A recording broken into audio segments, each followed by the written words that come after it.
Matt Hancock is desperate at the moment to look both relevant and prescient, and is trying to suggest that he was the first to call for a lockdown on the 13th of March, 10 days before it actually happened.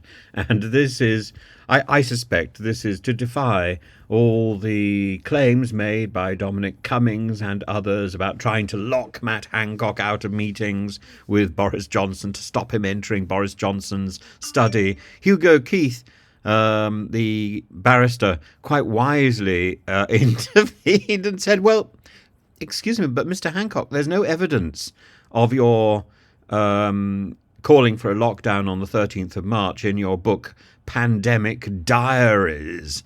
The second word we have to pronounce very carefully, because I've actually got a copy of the book upstairs, and it really is drivel. It's extraordinary, even with Oakeshot's interjections and ghostwriting effects. So Matt Hancock's line apparently is that this information that he had been so prophetic only came to light when he was preparing to give evidence to this inquiry. Quite the most extraordinary. He also wants to say, well, the government had plans, but they were inadequate.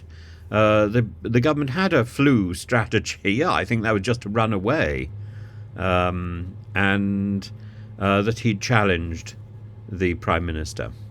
I think the idea that Hancock is the person who was rejected, Hancock is the person who had all the answers, is an invention of Matt Hancock's himself. Matt Hancock, the guardian of the stationery cupboard. No, I've got all the answers in there. Let me take you into my cupboard, and I'll show you everything.